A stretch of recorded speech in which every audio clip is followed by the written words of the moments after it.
Poverty, insecurity, unrest, hunger, inequality, agitation. These are but a few of the problems that plague our nation. A nation of abundance and opportunity, crippled by corruption. If you want to find the root of the problem, just look at the numbers. Where are the women? For years, we've leaned on a system that can no longer accommodate the rising pressure of the 21st century. It is time for a change. It is time to seize the future.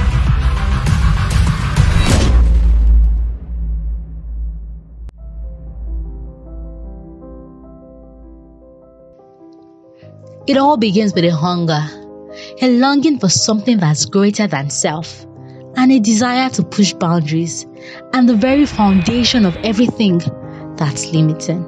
Each and every woman on this fellowship is aspiring to run for a legislative seat, either at the state or federal assembly in 2023. It starts with a consciousness that everything required to succeed is on the other side of fear, doubts, stereotypes, and unpreparedness. The journey to impact begins with knowledge and acceptance. The journey to the future starts here, now.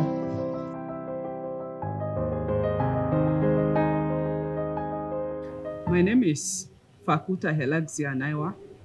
I'm from Pela, from local government, Adamawa State. I'm a chartered accountant, I'm a politician, I'm a farmer, I'm a trader. I used to be a kind of quiet person that do my things on my own. 2017, I asked myself, why are we having the same representation every year? Politics is the most powerful system in the world, where decisions made by people in government affects everyone. And I deliberately chose politics because I believe it's going to provide me platforms where issues that are affecting my people can be addressed. And being a politician for me is non-negotiable. Where I came from, women don't really participate in politics actively. And one important thing to know is that I was the first woman to ever contest from my state, the first woman to ever obtain a form, the first woman to ever go for primary elections. So to me, it was a win. I've been participating in politics right from when I was in school. From my university days, I've been a unionist for a very long time. And then when I graduated, I immediately ventured into secular politics. I have this passion to develop my people, to develop my community, to develop people around me. Why are things not changing? Why are things like this? And why are we not taking action? Because I observe around, people complain, they murmur, but nobody is willing to take a courage. The question one always asks is, where are the Nigerian women? It's one question that has rung deeply in my mind. Where are the Nigerian women? And when we say where are the Nigerian women, it's glaring the world over. Women are marginalized and underrepresented. So that was the first check for me.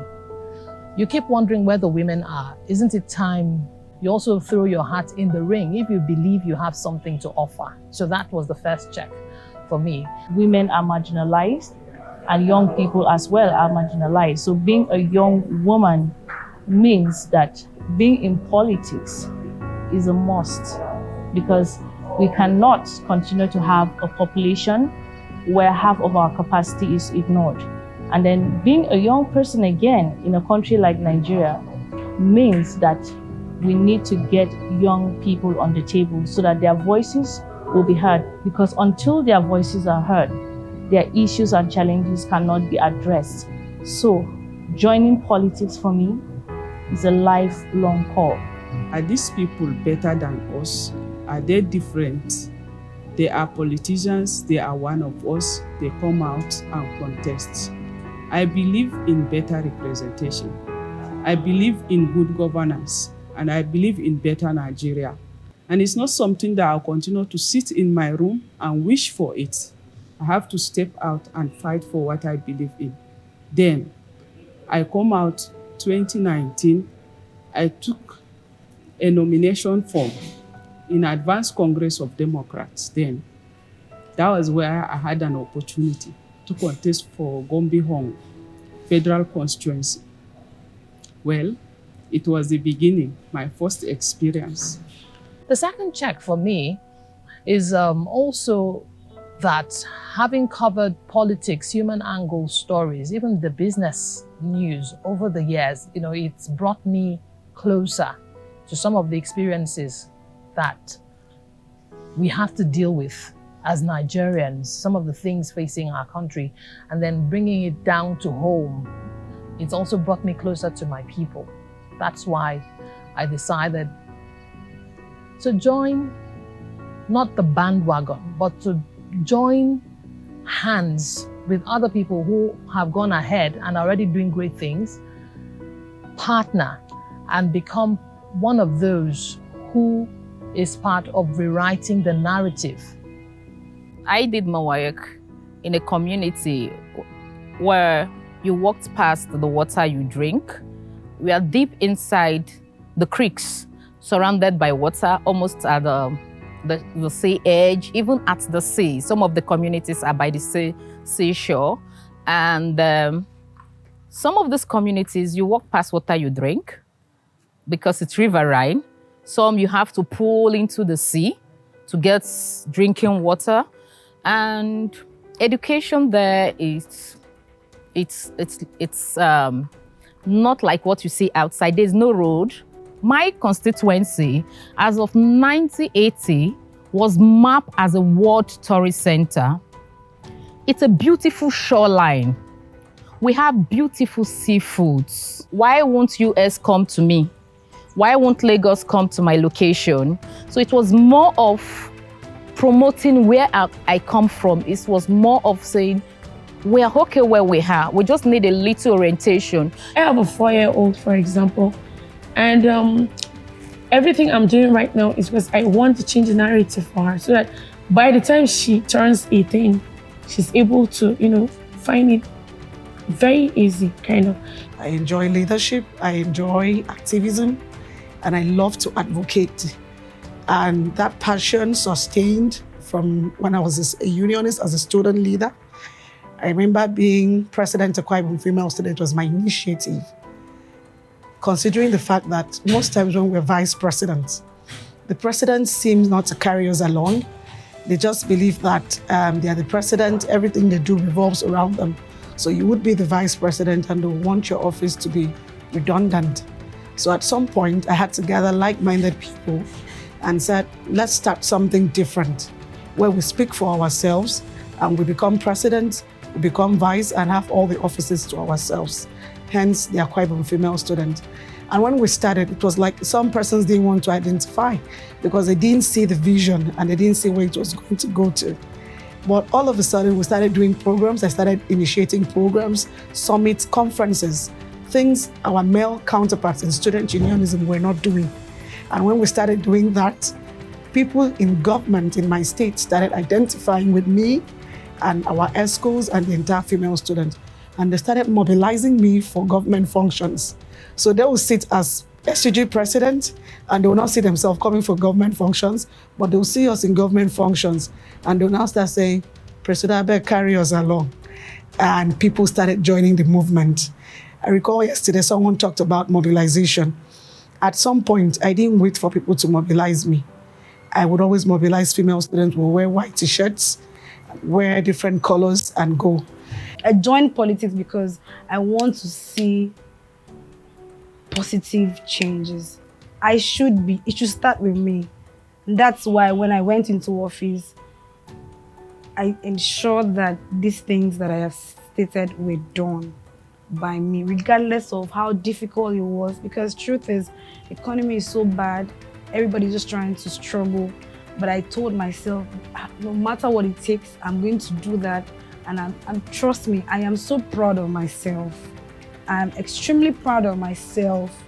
I probably will not have I don't have big houses. I don't have so much landed properties. But that one thing I have done, and the fact that every day somebody is telling me, God bless you, I mean, it's a whole lot for me. And I always believe that God is taking me somewhere. I am going somewhere because I've done something.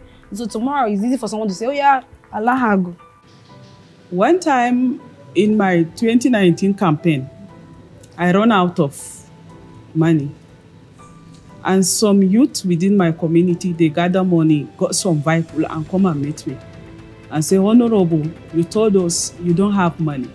We fuel this vehicle. Let's go and campaign.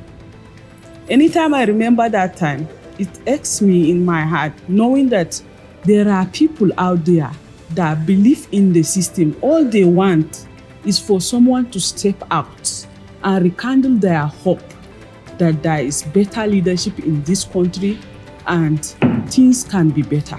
If you really want to see some kind of change, you need to be that change.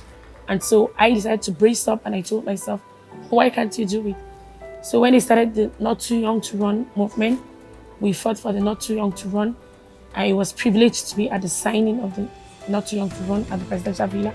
And so I was part of those people, that really, wanted to see that change that narrative. And well, I'm glad they passed the bill into law. And well, here we are. Then in 2019, I contested elections, although I lost, but I'm still in it. But I'm into politics just to change the narrative. They didn't just appear on the scene. They have been working in the background, in their hometowns, in their communities, looking out for their constituents.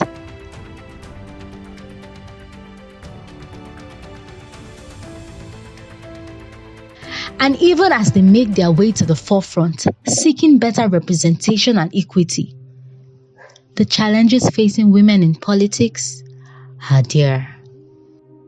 Well, I still struggle with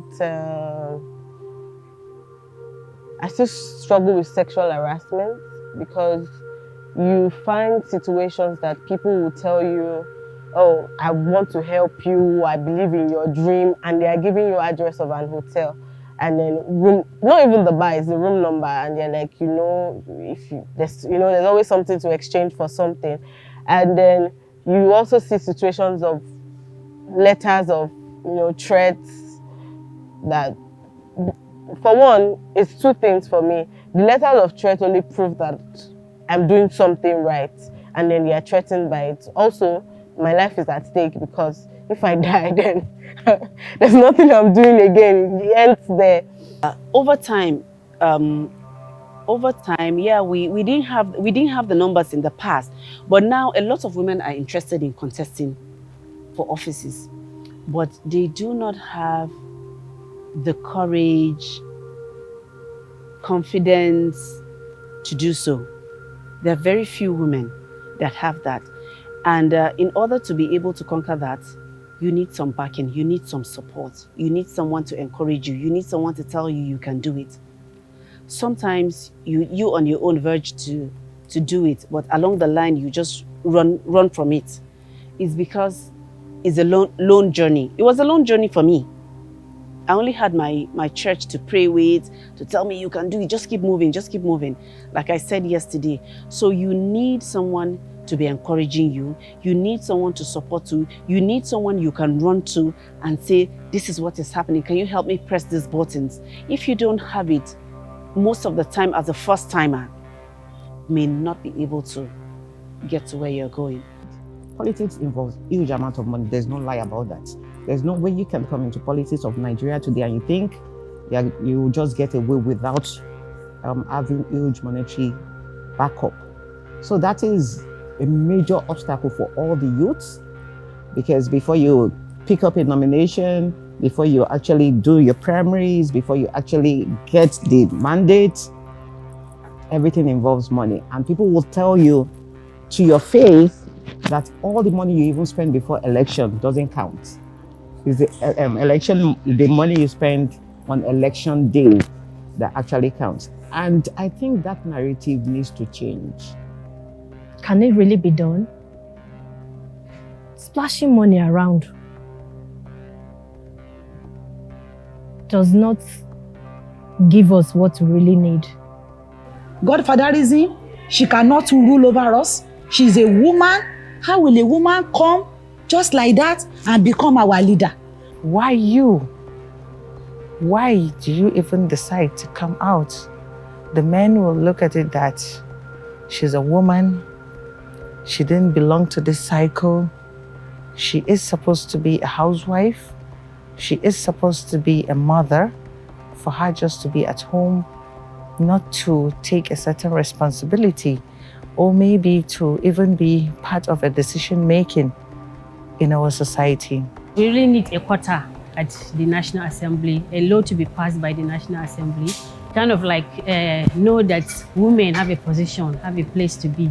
Because without the law being backed up, I don't think it's work here in Nigeria.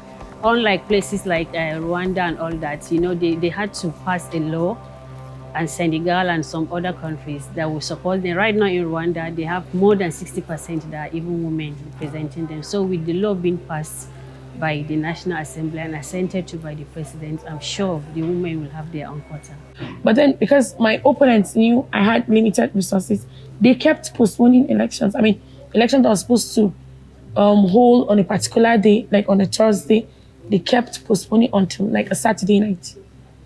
You know, and even that Saturday night, the elections didn't hold. They knew if they had held the elections that night, probably I would have won. And then, you know, they just canceled the elections. And so they had to they postponed the elections to Sunday morning, and then I lost. The opportunities for women somehow have been limited because of what one of my mentors will call tokenism, like Okonjo-Iweala would say. Women deserve more seats at the table, or now, like we have learned now, to construct our own tables and drag chairs if men will not give us seats at the table. So far, the challenge has been that the room has not been opened up enough, you know, to have women play in the field. We're tired of all the appointments, and they are usually few and far between. I know some states in Nigeria where even commissioners, you know, some of our classmates alluded to the fact that you could have only 2 out of like 32 or 34. Then, you know, just give us piecemeal. So right now, we also want to contest, we want to be part of politics. So that's been a big challenge.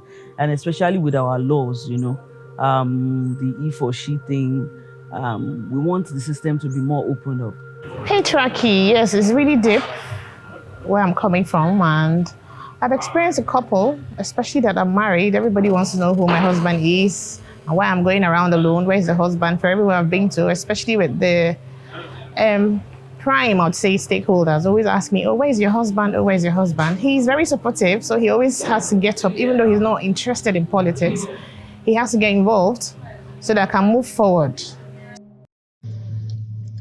The ElectHER Future Lawmakers Programme seeks to equip women with the necessary resources they need to contest for and win elections. ElectHER is creating a network, a community of women with the capacity to move the country forward. Imagine a collaborative environment where lawmakers all over the country can unite and formulate policies that positively affects everyone. It is phenomenal work, the first of its kind. When women come together, amazing things happen. This is the true definition of that. Over the past 2 months, they've engaged online. Yes, they've built some form of relationship. They've learned, you know, about the technical workings of the parliament. But this was meant to be more of a practical and engaging session where they get to meet themselves. They also get to meet stakeholders across the political and the development ecosystem who are mostly based in Abuja.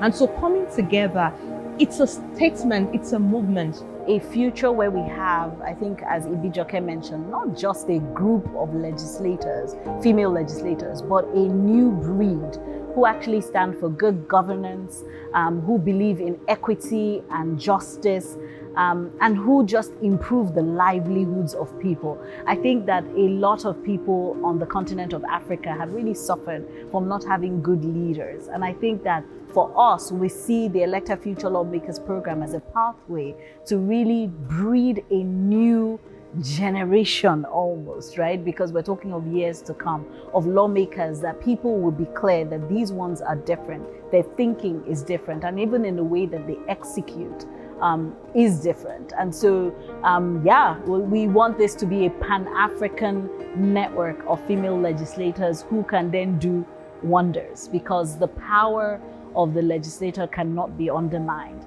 And to then be part of a network that you can even work across board, that you can learn, you can share, will be transformational. And that's the future that we see. Putting that network together is so powerful. So imagine having this network of progressive women who are just doing amazing things in the country, who are at the forefront of pushing progressive policies, and who are just real change agents now coming together to collaborate. So if you want to go fast, go alone.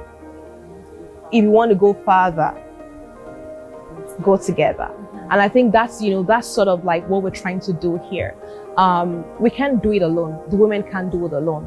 But if we have a network, then you are creating an ecosystem for collaboration.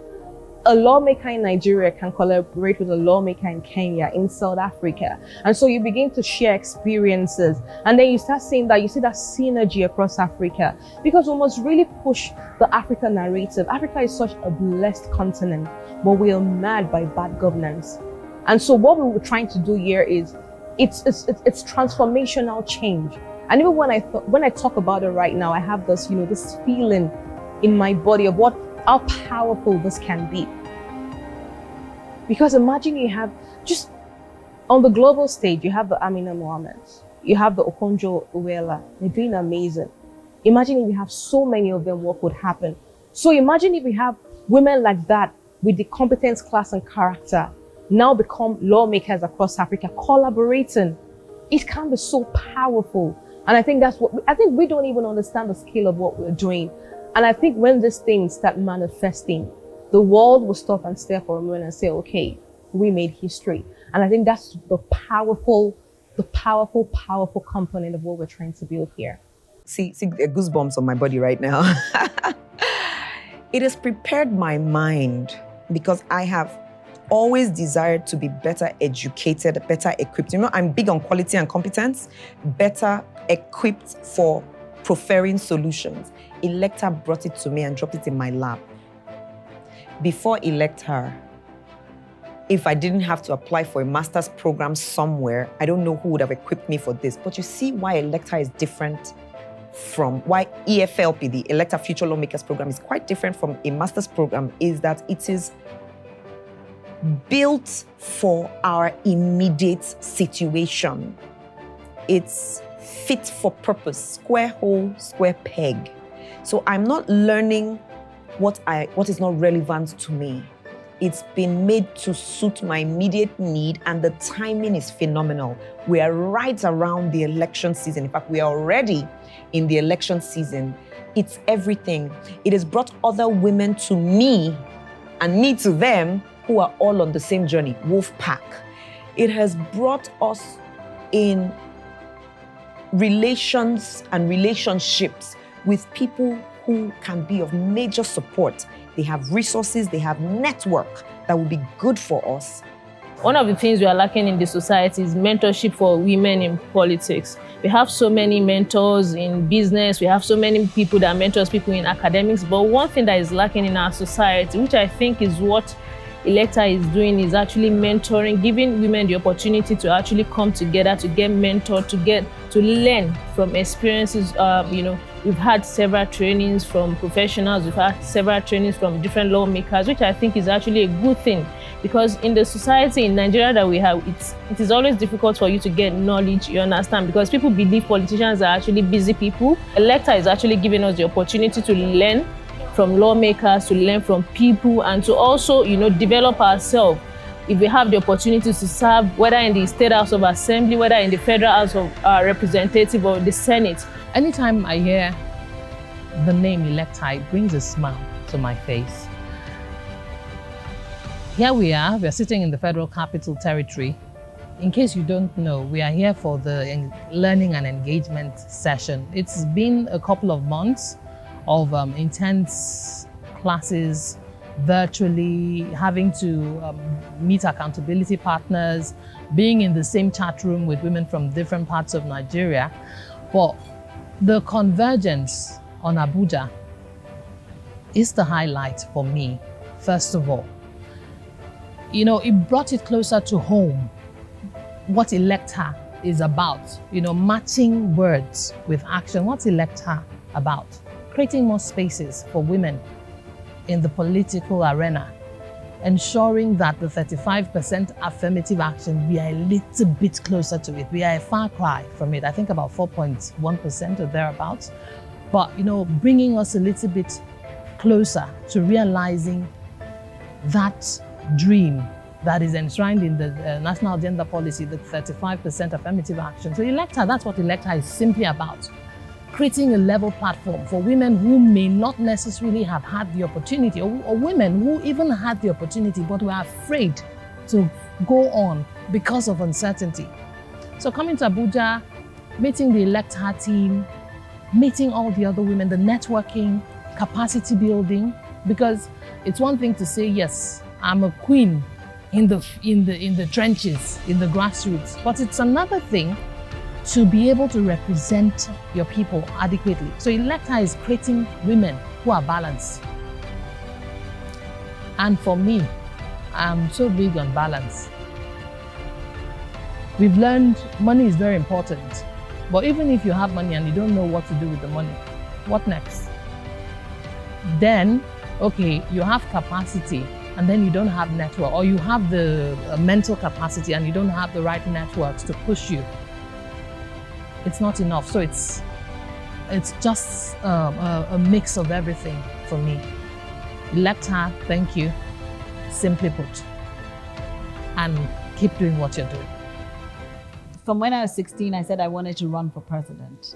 And well, the truth is nobody laughed, right? So it was one of those dreams that I nurtured for a long time and really lived my life very, very clearly. Then I studied political science, and I was clear that I wanted to work in development, right? So my first organization that I worked for had a vision of a world without poverty. And I was like, yes, our visions align.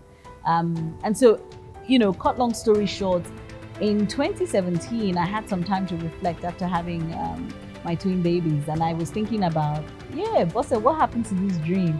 And really, I laughed out loud because it dawned on me that you must be joking. Where do you go? Where do you start? You know, what do you even do? And so I think the summary is that I always say that the success of ElectHER is directly connected to my success of being able to run for office. And I know that, you know, sometimes people are like, oh, you know, you don't have to want to run to do this work. But it was definitely a huge motivation for me because I just couldn't find the platform to support my ambition and my interests. And I'm so glad, and it's really humbling today to actually see that ElectHER is becoming that for other women. Now, ElectHER is an organization that is focused on changing the narrative on women's political representation in Nigeria. And in doing this, we've come up with, you know, certain pillars that would really help to catalyze, you know, what we do. And that's we're party agnostic, which means everyone, you know, our doors are open to every single political party.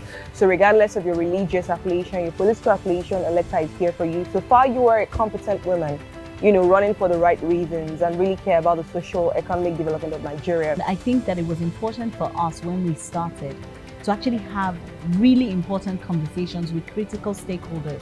These are religious leaders, you know, the men themselves who we say are currently in power, have held power.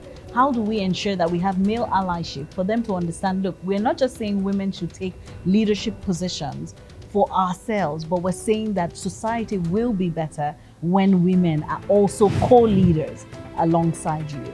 And then for us at ElectHER, it was then important to say, okay, so what's the vision?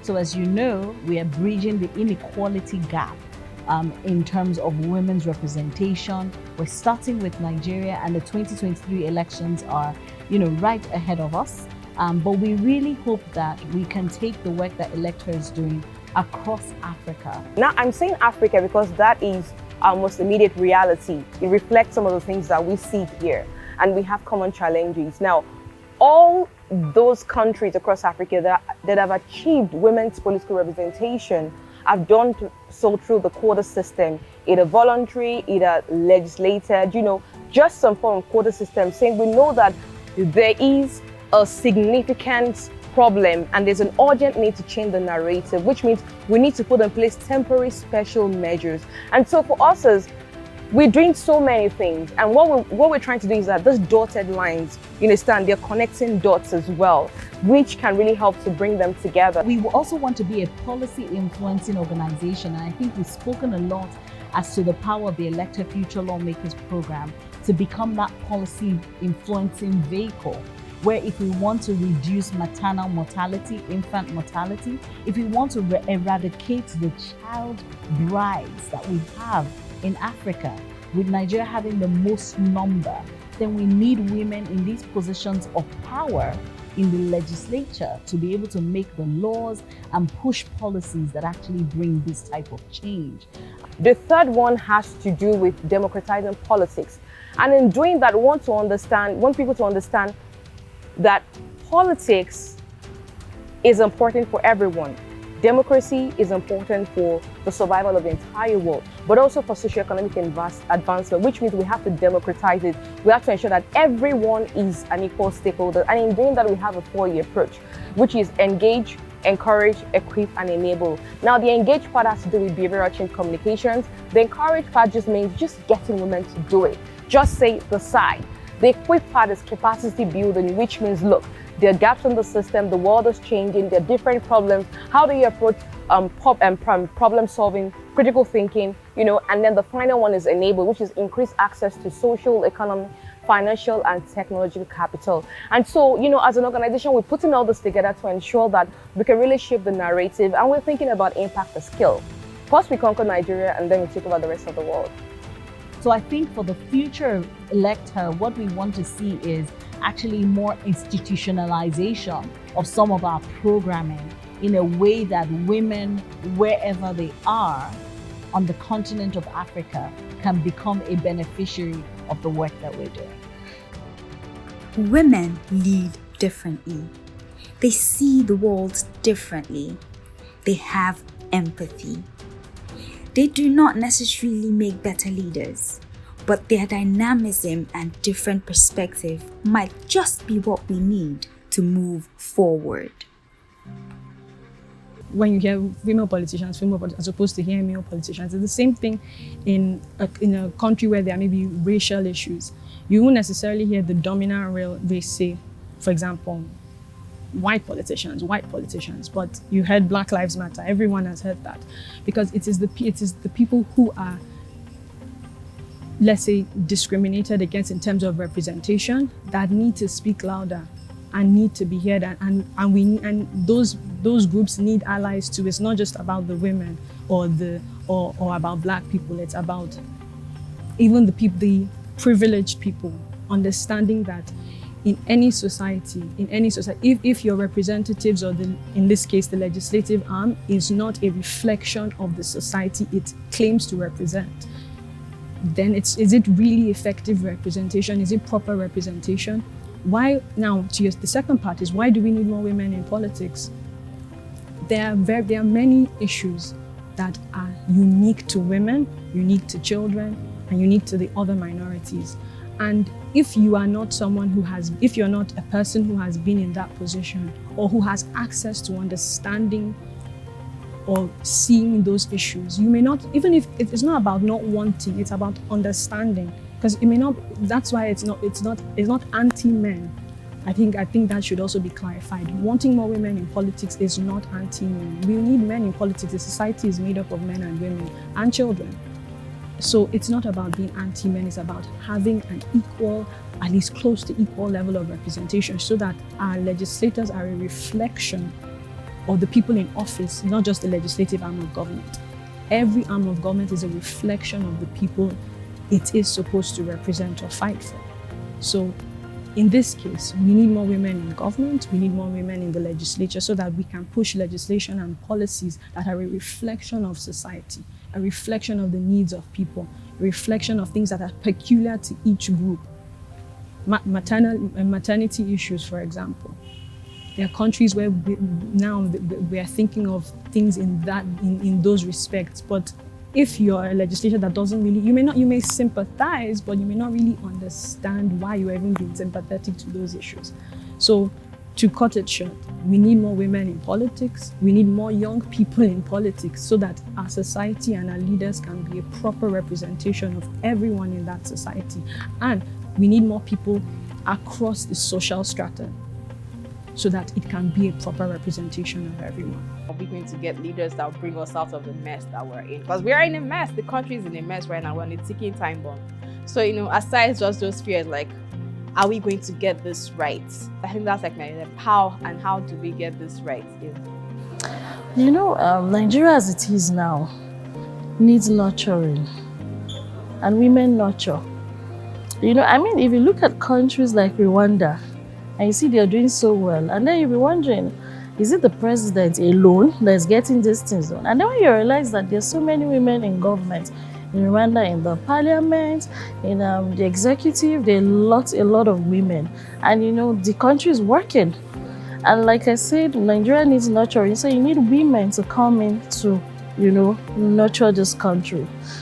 And that's why this is the time. It's time for women to come in to fix Nigeria. And I'm always confident to tell people that our country is not working.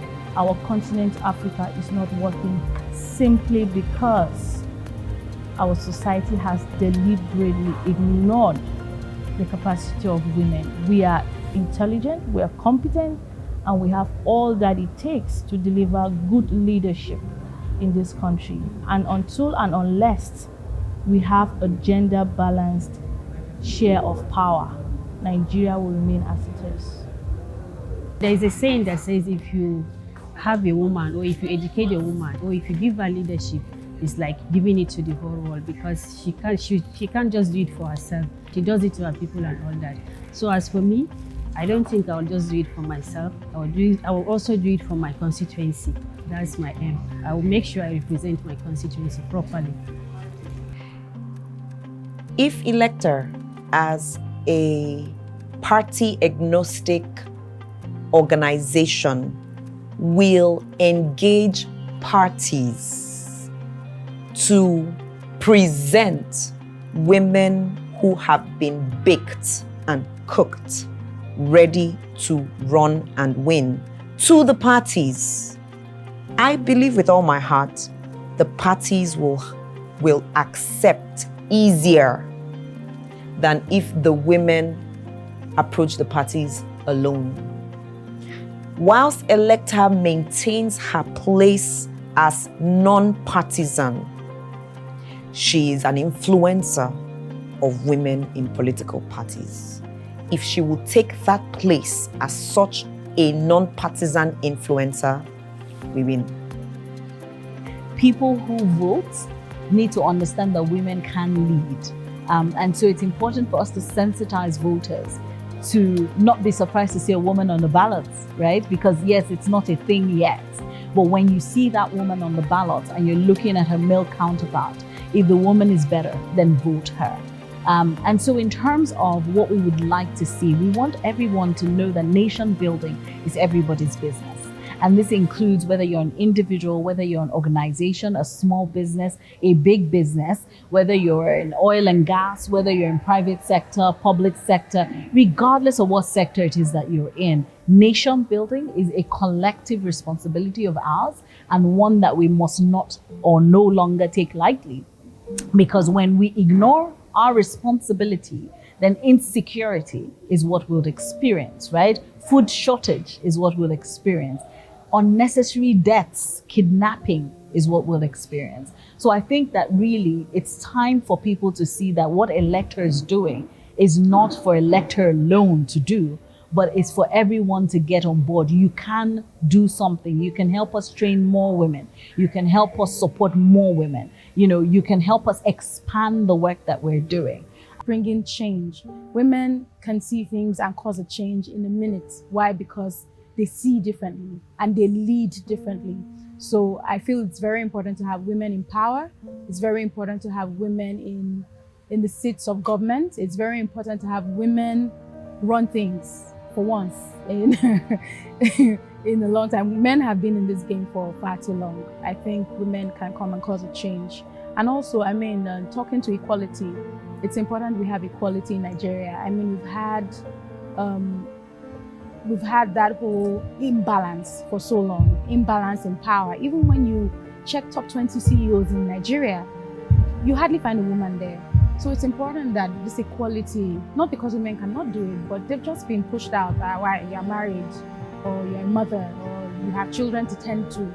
So it's important that women are in places where decisions are being made, because women can cause a change at any point in time. Women see differently, women lead differently. So it's important that our input is considered while decisions are being made for a better world, for a better Nigeria. And at the end of the day, it boils down to policy making. If we have people at the end of affairs who are conscious, who totally understand the needs, particularly of children, then I can say that in Nigeria we are safe. And so what ElectHER is doing is not just, it's capacity building. However, it is beyond that. It is equipping women in all spheres. It is equipping women totally 360 degrees to be able to gauge policy making, to be able to, assess the situations that needs to be changed in the country, to be able to determine their leadership styles and how exactly to implement certain things that would ensure that, Nigeria as a country becomes better. And so it was easy for me to key into this goal. It was easy for me to key into the vision, because at the end of the day, the quality of people that we have at the end of affairs determines the quality of citizens that we raise, determines the quality of lives of the children in Nigeria. And when we have a country that protects, preserves, and is passionate about the lives of children in Nigeria, then Nigeria is indeed a country to look forward to. So, to those who have the desire to run and win, so that you have something to show for your time on earth. I forbid it that we lived this long and we did not achieve the desires that we have. Decide, run, and then win. Live full, die empty. At ElectHER, we'll decide, we'll run, and we win elections. Now, as an organization, we are shaping the African narrative on women's political participation across the continent, and yes, we will get women there, right and square. If you know a woman who is competent and who's capable of leading, if you know where she is, if she comes to you, I have a few words for you in terms of what you should do for her. Support her, sponsor her, fund her, elect her.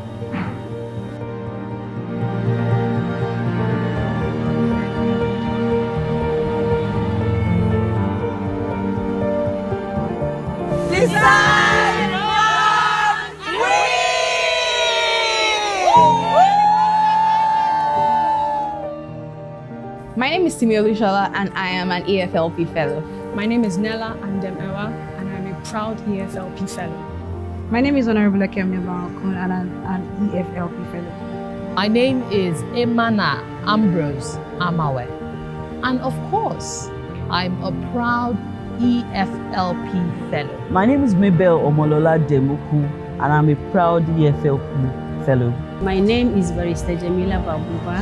I'm an ELFP fellow.